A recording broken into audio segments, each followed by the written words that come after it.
Hello dear students, social science with yes K sir YouTube channel में आपका स्वागत है। आज के इस वीडियो में हम लोग भूमंडलीकृत विश्व का बनना पाठ से विस्तृत उत्तरी प्रश्न का अध्ययन करेंगे। आइए देखते हैं।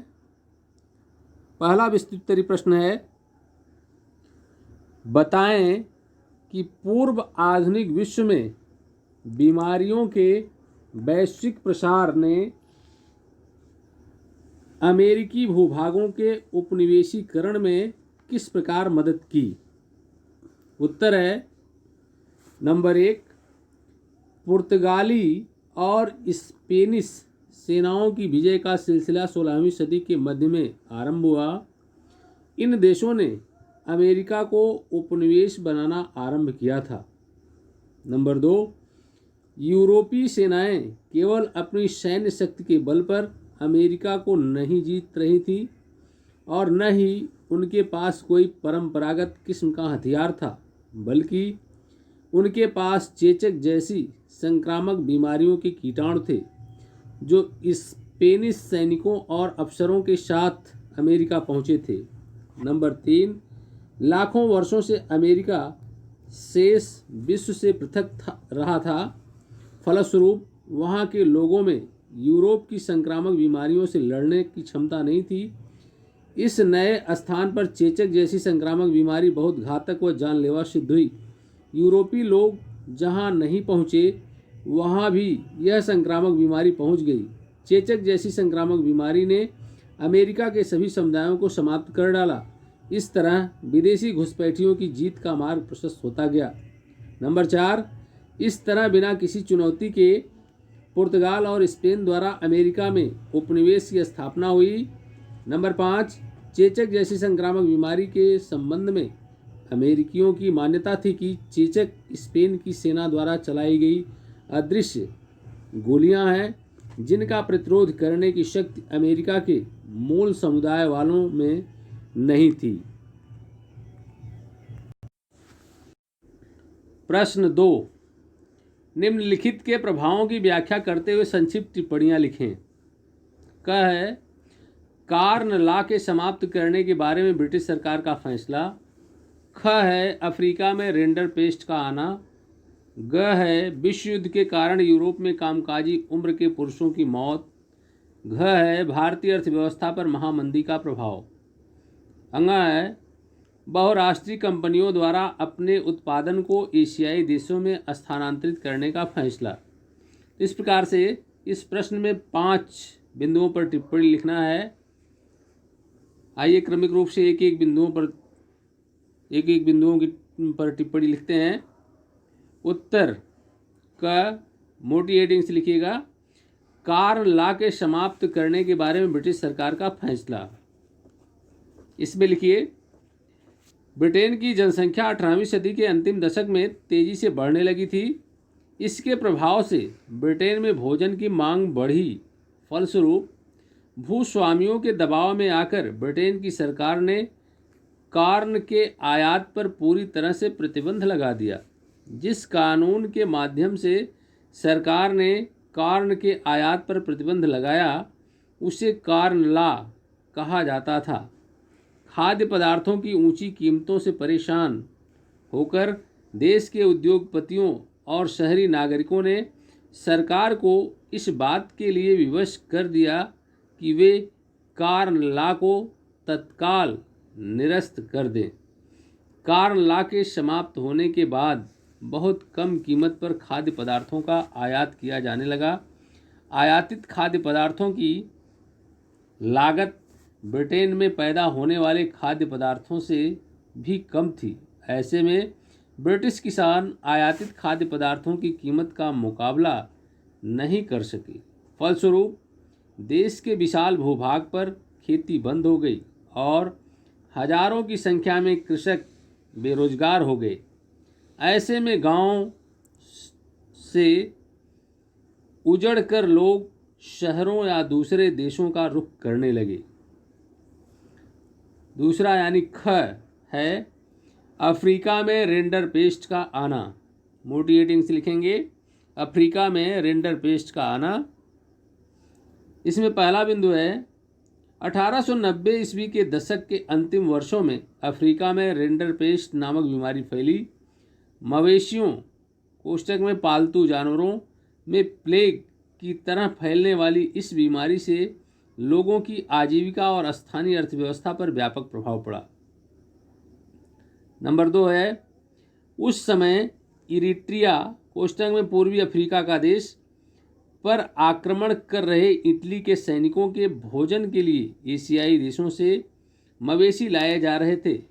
रेंडर पेस्ट बीमारी ब्रिटिश आधिपत्य वाले एशियाई देशों में यहाँ पहुँची थी। नंबर 3 है, पूर्वी अफ्रीका में प्रविष्ट हुई यह बीमारी शीघ्र ही पश्चिमी अफ्रीका की ओर बढ़ते हुए 1892 ईस्वी में अटलांटिक तट तक जा पहुंची। 5 वर्ष में यह बीमारी केप तक पहुंच गई। अफ्रीका में रेंडर पेस्ट के संक्रमण मार्ग में पड़ने वाले क्षेत्रों में 90% से अधिक मवेशी मारे गए। चौथा है, बड़ी संख्या में पशुओं के मारे जाने के बाद अफ्रीकियों को श्रम बाजार की ओर ले जाने हेतु बागान मालिकों, खान मालिकों तथा औपनिवेशिक सरकारों ने शेष बचे मवेशियों को अपने नियंत्रण में ले लिया। 5 बचे हुए पशु संसाधनों पर नियंत्रण से यूरोपीय उपनिवेशकारों को समस्त अफ्रीका को जीतने और गुलाम बनाने का अवसर मिल गया। है, हेडिंग डालेंगे, विश्व युद्ध के कारण यूरोप में कामकाजी उम्र में पुरुषों की मौत। इसमें पहला पॉइंट लिखेंगे, प्रथम विश्व युद्ध अगस्त 1914 में आरंभ हुआ। तत्कालीन ज़्यादातर सरकारों का ऐसा सोचना था कि युद्ध 2-4 माह में समाप्त हो जाएगा, किंतु इस युद्ध के समाप्त होने में 4 वर्ष से अधिक का समय लग गया। प्रथम विश्व युद्ध के परिणाम स्वरूप अत्यंत विनाशकारी हुए। नंबर 2, यह प्रथम औद्योगिक युद्ध था। इस युद्ध हेतु विश्व भर से बड़ी संख्या में सैनिक भर्ती किए गए। उन सैनिकों को जलपोतों एवं रेलगाड़ियों में भरकर युद्ध के मोर्चों पर लाया गया था। इस युद्ध में 90 लाख से अधिक लोग मारे गए और 2 करोड़ से ज़्यादा लोग घायल हुए। नंबर 3, मृतकों एवं घायलों में कामकाजी जनसंख्या के लोग अधिक थे। इस त्रासदी के कारण यूरोप में कार्यशील जनसंख्या में बहुत कमी आई। नंबर 4, युद्ध के परिणाम स्वरूप यूरोप के सदस्यों की संख्या घट जाने से परिवार की आय में गिरावट दर्ज की गई।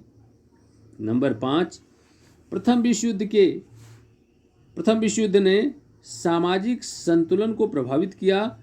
युद्ध में पुरुषों के मारे जाने व घायल होने से गिरती हुई परिवार की आय को फिर से पटरी पर लाने के लिए महिलाओं को काम करने के लिए घर की सीमा से बाहर निकलना पड़ा।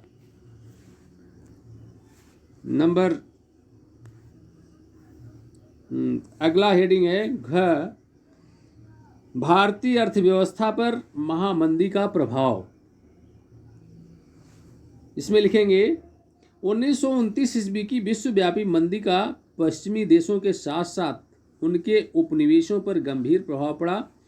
भारतीय अर्थव्यवस्था भी इसके प्रभाव से अछूती नहीं रही। भारतीय अर्थव्यवस्था पर मंदी के प्रभाव का विवरण इस प्रकार है। पहला है, व्यापारिक क्षेत्र पर प्रभाव। मोटी हेडिंग्स लिखेंगे इसे, व्यापारिक क्षेत्र पर प्रभाव। इसमें लिखिए, इस समय भारत एक कृषि वस्तु निर्यातक देश था। यह तैयार माल दूसरे देशों से आयात करता था। आर्थिक मंदी ने भारतीय व्यापार को प्रभावित किया। 1928 से 1934 के बीच भारत का आयात घटकर आधा रह गया। अंतर्राष्ट्रीय बाजार की गिरती कीमतों का प्रभाव भारत पर भी पड़ा और यहाँ वस्तुओं की कीमतों में गिरावट आई। 1928 ईस्वी से 1934 ईस्वी के बीच भारत में गेहूं की कीमतों में 50% की गिरावट दर्ज की गई। नंबर 2, दूसरी हेडिंग है किसानों की स्थिति पर प्रभाव, मोटी हेडिंग्स लिखेंगे। इसमें लिखिए ऐसे कृषि उत्पाद एवं निर्मित सामान जिनकी अंतर्राष्ट्रीय बाजार में बहुत मांग थी, मांग में गिरावट दर्ज की गई। जूट और पटसन से बनी वस्तुओं की मांग घटने से उनका निर्यात बंद हो गया। फलस्वरूप कच्चे पटसन की कीमतें 60% से अधिक गिर गई। ऐसे में जिन किसानों ने पटसन की कृषि हेतु ऋण लिए थे, उनकी स्थिति पर इसका बुरा प्रभाव पड़ा और वे पहले से अधिक कर्जदार हो गए। नंबर 3 है शहरी और ग्रामीण अर्थव्यवस्था पर प्रभाव, मोटी हेडिंग है। इसमें लिखेंगे मंदी का शहरी अर्थव्यवस्था पर अधिक प्रभाव इसलिए नहीं पड़ा क्योंकि वहां अधिकतर वेतनभोगी वर्ग के लोग रहते थे या फिर बड़े जमींदार वर्ग के लोग रहते थे जिन्हें भूमि का लगान प्राप्त होता था। राष्ट्रीय आंदोलन के प्रभाव के कारण ब्रिटिश सरकार ने उद्योगों की सुरक्षा हेतु सीमा शुल्क बढ़ा दिया था, जिससे उद्योगों को भी लाभ हुआ। सरकार द्वारा लगान कम न करने के कारण किसानों की स्थिति विपन्न हो गई। एक ओर किसानों को उनके उत्पादों की उचित कीमत नहीं मिल रही थी, तो दूसरी ओर उन पर लगान व ऋण का भारी बोझ था। इस तरह मंदी ने ग्रामीण अर्थव्यवस्था पर भारी आक्रोश व्याप्त था। चौथा पॉइंट है, मोटी हेडिंग्स लिखेंगे वैश्वीकरण की प्रक्रिया का पुनर्जीवन।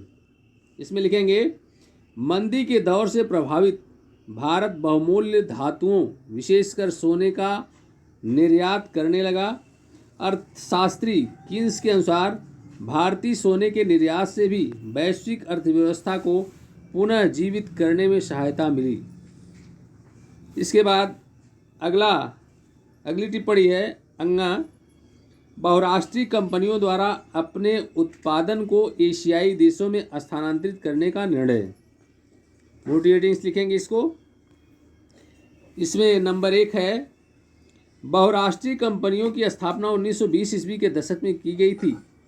अंतर्राष्ट्रीय वित्तीय संस्थाओं में 70 के दशक के मध्य में कई परिवर्तन किए गए। परिवर्तन नवीन परिस्थितियों में विकासशील देश अंतर्राष्ट्रीय संस्थानों से ऋण और विकास संबंधी सहायता ले सकते थे।